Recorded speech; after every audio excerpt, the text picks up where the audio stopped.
अस्सलाम वालेकुम नाज़रीन, मैं मोहम्मद असलम हुसैन सियासत की आलमी खबरों में आप सबका इस्तकबाल करता हूँ। न्यूयॉर्क के डेमोक्रेटिक कांग्रेसी प्राइमरी इंतखाब में अगरचे ज़ोहरान ममदानी खुद उम्मीदवार नहीं थे, लेकिन इंतखाबी नताइज आने के बाद सबसे ज़्यादा चर्चा इन्हीं का हो रहा है।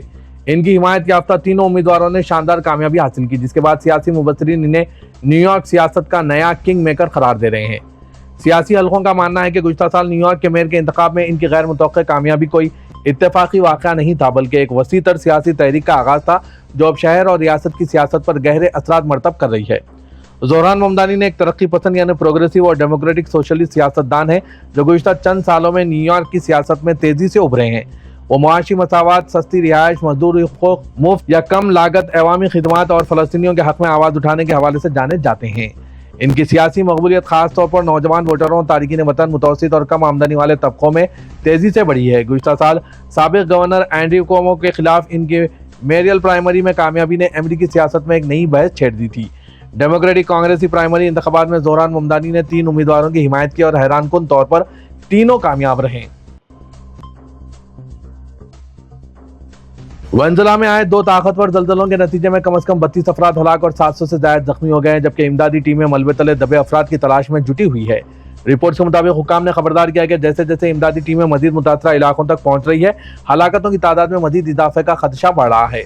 खबरसां इदारे रॉयटर्स के मुताबिक पहला जल्जला 7.2 शिद्दत का था, जिसका मरकज दारुल हुकूमत काराकास से तकरीबन 160 किलोमीटर मगरिब में वाक़ था। इसके 1 मिनट से भी कम वक्त बाद 7.5 शिद्दत का दूसरा जल्जला ज्यादा ताकतवर जल्जला आया, जिसने काराकास और इसके आसपास में वसी पैमाने पर तबाही मचा दी। अमेरिकी जियोलॉजिकल सर्वे ने खबरदार किया है कि यह आफत संगीन इंसानी बहरान का सबब बन सकती है। इदारे ने अपने इब्तिदाई जायजे में कहा है कि बड़े पैमाने पर जानी नुकसान और वसी तबाही का इम्कान है और ये आफत बड़े इलाके को मुतासिर कर रही है। अमेरिकी जियोलॉजिकल सर्वे ने इब्तिदाई तौर पर अंदाजा लगाया कि हलाकतों की तादाद 10,000 से 1 लाख के दरमियान हो सकती है। वेनेजुएला की क़ायम मुक़ाम सदर रोड्रिगोस ने मुल्क में हंगामी हालत नाफिज करते हुए इमदादी और तामीरनौ के कामों के लिए बैनुल-अक़वामी मालियाती इदारों से मदद की अपील की। रॉयटर्स के मुताबिक काराकास में मुतअद्दिद इमारतें मुनद्दिम होने के बाद इमदादी टीमें रात भर रेस्क्यू कार्रवाइयों में मसरूफ है, जबकि मुतासरा खानदान मलबे के करीब जमा होकर अपने लापता अजीजों के बारे में मालूमात के मुंतजिर हैं। दूसरी तरफ साहली रियासत फाल्कन के गवर्नर क्लार्क ने बताया कि वहां 22 अफराद जख्मी हुए हैं, जबकि 15 लापता अफराद की तलाश जारी है। काराकास के अस्पतालों ने बड़ी तादाद में जख्मियों की आमद के पेश नज़र हंगामी तैयारियां शुरू कर दी है। अस्पताल के अमले को जख्मियों के इलाज के लिए रात की शिफ्ट में इजाफी ड्यूटी अंजाम देने की हिदायत दी गई है।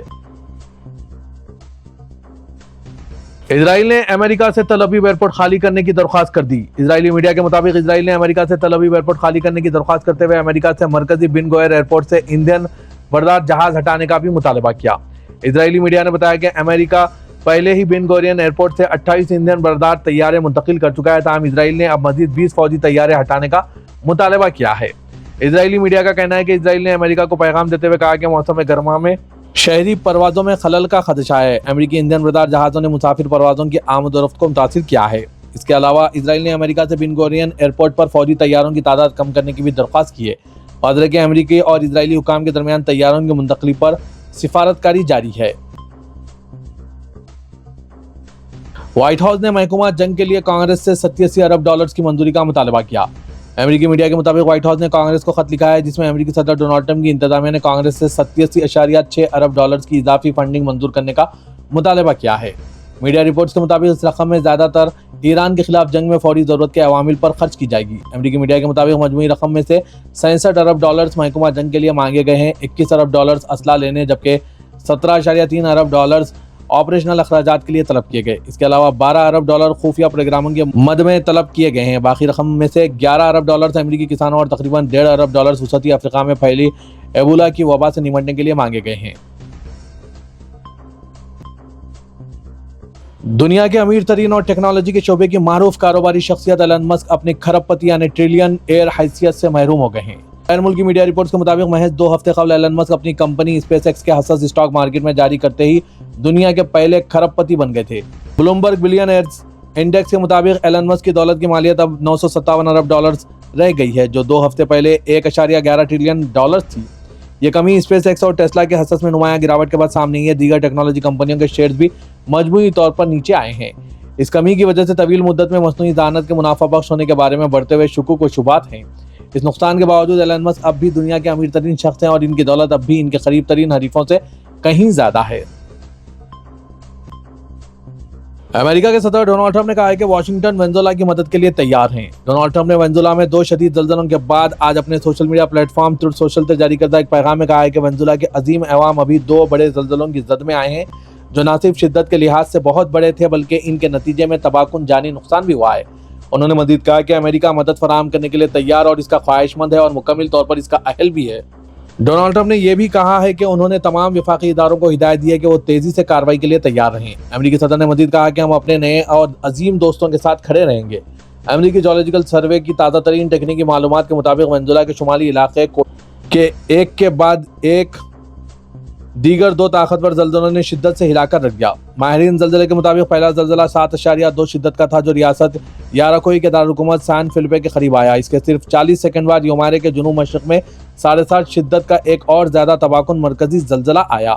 یہ مرکزی زلزلہ وینزویلا کی تاریخ میں ریکارڈ کیا جانے والا سب سے طاقتور زلزلہ قرار دیا جا رہا ہے اور گزشتہ 125 سالوں میں آنے والا شدید ترین زلزلہ سمجھا جا رہا ہے۔ ابھی تک نقصانات کی مکمل تفصیلات اور ہلاکتوں کی سرکاری تعداد جاری نہیں کی گئی۔ اسرائیل کے سابق فوجی سربراہ اور اپوزیشن لیڈر ایزنکوٹ بنجامن نتنیاہو سے آگے نکل گئے ہیں۔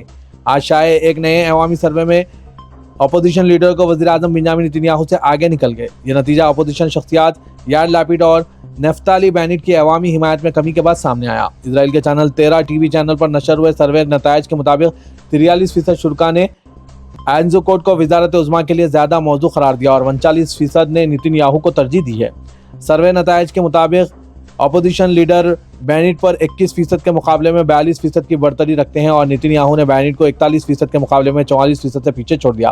سروے کے مطابق اگر آج پارلیمانی انتخابات منعقد ہوئیں تو نتنیاہو کی لیکوڈ پارٹی 23 نشستیں حاصل کرے گی جبکہ ایزنکوٹ کی اپوزیشن جماعت یشار پارٹی 20 نشستیں جیتنے میں کامیاب ہوگی۔ امریکی صدر ڈونلڈ ٹرمپ نے نیٹو کے سربراہ مارک روٹے کو بتایا کہ ایران کے خلاف ان کی جنگ کی حمایت نہ کرنے پر بحرہ اخوانیس کے پار اس اتحاد کے اراکین نے انہیں مایوس کیا ہے۔ وائٹ ہاؤس کے اوول آفس میں روٹے کے ساتھ ملاقات کے دوران ڈونلڈ ٹرمپ نے کہا کہ ہمیں مایوس کیا گیا، ہمیں اس معاملے میں یقیناً کسی کی مدد کی ضرورت نہیں تھی۔ ہم نے لفظی معنوں میں پہلے ہی ہفتے میں ایران کو تباہ کر دیا، لیکن اگر وہ کہتے کہ ہم مدد کرنا چاہتے ہیں تو یہ دیکھ کر اچھا لگتا۔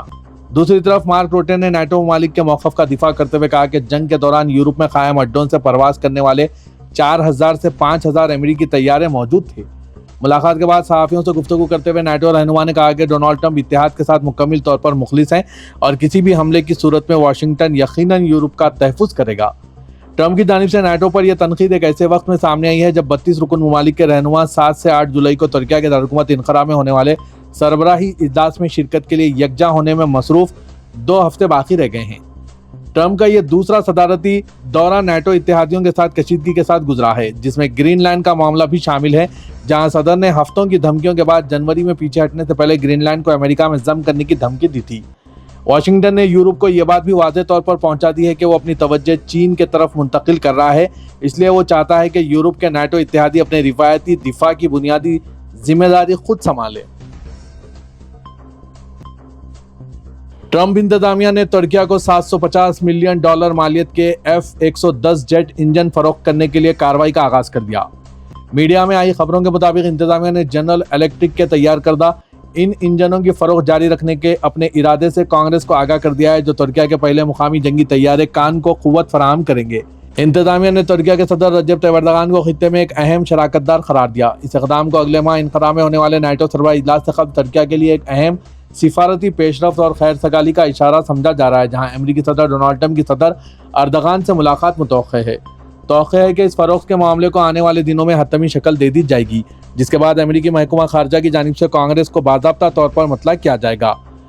آج جب ٹرمپ سے انقرہ کی جانب سے F-35 جنگی طیاروں اور جیٹ انجنوں کے مطالبے کے بارے میں پوچھا گیا تو انہوں نے کہا تھا کہ وہ ایک ایسا قدم اٹھا سکتے ہیں جو ترکیہ کو بہت خوش کر دے گا۔ صدر ٹرمپ 7 اور 8 جولائی کو ہونے والے نیٹو سربراہ اجلاس میں شرکت کے لیے انقرہ پہنچیں گے، جہاں ان کی ترکیہ کے صدر اردوغان سے ملاقات بھی متوقع ہے۔ واضح ہے کہ امریکہ نے 2019 میں ترکیہ کی جانب سے روس سے S-400 فضائی دفاعی نظام خریدنے پر اعتراض کرتے ہوئے انقرہ کو F-35 جنگی طیاروں کے پروگرام سے نکال دیا تھا۔ واشنگٹن کا موقف تھا کہ S-400 نظام F-35 طیاروں کی سیکورٹی کو خطرے میں ڈالے گا اور یہ نیٹو کے اصولوں کے ساتھ مطابقت نہیں رکھتا۔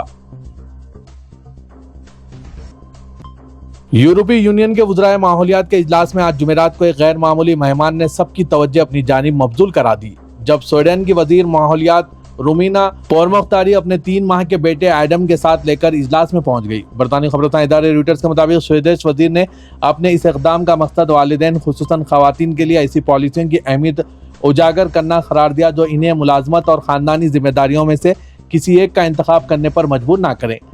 रोमेना ने रॉयटर्स से गुफ्तगू करते हुए कहा, मैं ये दिखाना चाहती थी कि ख़वातीन को काम और ख़ानदान में से किसी एक को चुनने की ज़रूरत नहीं होनी चाहिए।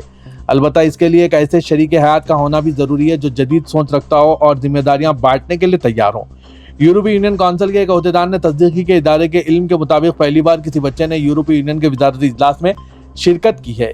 30 साला रोमिना पोरमुख्तारी 2022 में ओहदा संभालते वक्त स्वीडन की तारीख की कम उम्र तरीन वजीर बनी थी। वो हाल ही में वालिदैन की रुख्सत यानी पेरेंटल लीव से वापस आई है, जबकि इनके शौहर इस वक्त रुख्सत पर हैं और एडम की देखभाल के लिए इनके साथ लग्जमबर्ग आए। स्वीडन दुनिया के सबसे फराग दिल पेरेंटल लीव के निज़ाम में शुमार होता है। अमेरिकी रियासत टेक्सास में ग्रीसी नामी जिराफ लापता हो गई है और इसकी तलाश एक मुश्किल काम बन गया है। अमेरिकी न्यूज़ एजेंसी एसोसिएट प्रेस के मुताबिक तकरीबन 3 साल की ग्रीसी टेक्सास हिल कंट्री में सेडर होलो रेंज के अपने बाड़े से फरार हो गई थी और वो 2 हफ्तों से लापता है। रेंज के मालिक विक जोन्स, जो सैन एंटोनी से तकरीबन 100 मील मगरिब में वाक़ इस दूर दराज इलाके के मालिक हैं, उन्होंने आज बताया कि ग्रीसी इस हिस्से में चली गई है जहां पहले दीगर जिराफ नहीं गए थे। जोन्स ने कहा कि इसने ग्रीसी को तलाश करने के लिए हेलीकॉप्टर भेजे हैं। चंद मुशाहिदात सामने आए और $5000 का इनाम भी रखा गया। जोन्स ने कहा कि वो पहाड़ी के किनारे और पथरीली चट्टानों पर खाने के लिए गई जहां पहले कोई जिराफ नहीं गया था और जब वो वहां से नीचे उतरी तो गलत तरफ गेट के बाहर निकल गई। जोन्स ने कहा कि तलाश का इलाका इंतहाई दूर दराज है और ग्रीसी का इंसानों से मिलने का इम्कान बहुत कम है। लोग इससे खतरे में नहीं हैं क्योंकि वो लोगों के आसपास नहीं है, वो बहुत ही कठिन और घने जंगलाती इलाके में है। अमेरिकी वज़ीर ख़ारजा मार्को रूबियो ने खलीजी ममालिक के अपने दौरे के दूसरे रोज अमीर कुवैत मशाल अहमद अल जाबिर अल सबाह से मुलाकात और बातचीत की। खबरसां इदारे रॉयटर्स के मुताबिक यह मुलाकात मार्को रूबियो की जानिब से कुवैत में अमेरिकी सिफारत खाने में परचम कशाई की एक तकरीब में शिरकत के बाद हुई, जिसने आज अपने काम का दोबारा आगाज कर दिया। अमेरिका और इसराइल के साथ तनाज़े के दौरान ईरान की जानिब से किए गए हमलों के बाद सिफारत खाने ने रवां साल मार्च में अपनी खिदमत मुअत्तल कर दी थी। मार्को रूबियो इस वक्त खलीज के 3 मुल्की दौरे पर हैं, जिसका आगाज मंगल को मुत्तहिदा अरब इमारात से हुआ था। गुज़िश्ता हफ्ते अमेरिका और ईरान के दरमियान तनाज़े के खात्मे और अपना हॉर्मुज़ को दोबारा खोलने के मुआहदे पर दस्तखत के बाद किसी भी आला अमेरिकी ओहदेदार का खित्ते का ये पहला दौरा है। वो अबू धाबी में मुत्तहिदा अरब इमारात के सदर शेख मोहम्मद बिन जायद अल नहयान से भी मुलाकात के बाद कुवैत पहुंचे हैं। एक सीनियर इराकी वज़ारत तेल के ओहदेदार ने आज जुमेरात को रॉयटर्स को बताया कि अगर इराक के लिए ओपेक पैदावार कोटा नुमाया तौर पर नहीं बढ़ाया गया तो मुल्क अपने लिए दस्तयाब तमाम मुमकिना ऑप्शंस पर गौर करने पर मजबूर होगा। एक और जरिए ने रॉयटर्स को बताया कि इराकी हुक्काम ने ओपेक से अलहदगी के इम्कान पर भी गौर किया था, ताहम मौजूदा मनसूबा तंजीम की रुकनियत बरकरार रखने और ज़्यादा कोटे के हुसूल की कोशिश करने का है। इराक की जानिब से ओपेक छोड़ने पर गौर किए जाने का इम्कान तंजीम के लिए एक और धक्का साबित हो सकता है, खुसूसन रवां साल मुत्तहिदा अरब इमारात के इनखला के बाद।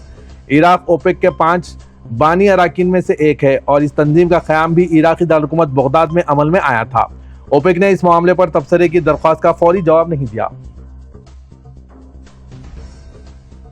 तज्जियाकारों, साबिक अमेरिकी हुक्काम और सिफारतकारों के मुताबिक अमेरिका और ईरान के दरमियान हो रहे मुआहदे का सबसे बड़ा सियासी नुकसान इसराइल की ईरान पॉलिसी नहीं बल्कि बेंजामिन नेतन्याहू का वो सियासी तशक्कुस है जो उन्होंने दिहाइयों में इस बुनियाद पर बनाया कि वो वाहिद इजरायली रहनुमा है जो वाशिंगटन को ईरान के मामले पर अपनी मर्जी के मुताबिक मोड़ सकते हैं।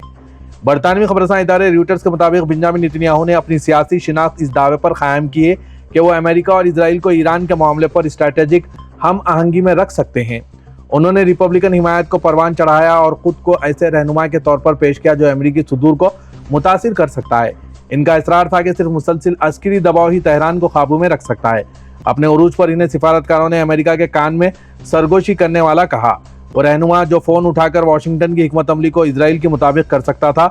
कोई और इजरायली वज़ीर आज़म इतनी बार अमेरिकी कांग्रेस से खिताब नहीं कर सका और ना ही इतनी सियासी सरमायाकारी कर सका। लेकिन तज्जियाकारों का कहना है कि वाशिंगटन और तेहरान के दरमियान जंग खत्म करने के लिए अबूरी मुआहदा इस बयानिए को उलट देता है।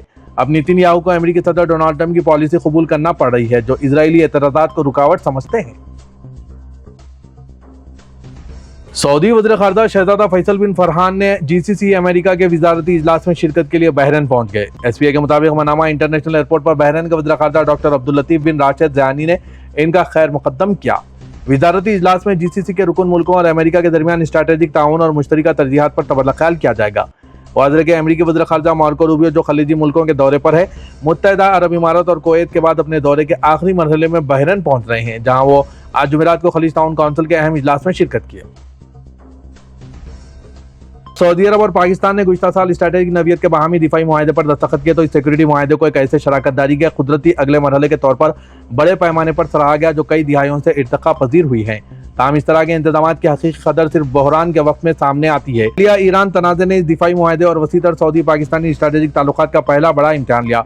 दोनों ममालिक के रद्द-ए-अमल ने न सिर्फ दो तरफा ताल्लुकात की मजबूती को जाहिर किया बल्कि ये भी वाज़ेह किया कि इलाकाई सलामती के हवाले से इनके नुक्ते नज़र किस हद तक एक दूसरे के करीब आ चुके हैं।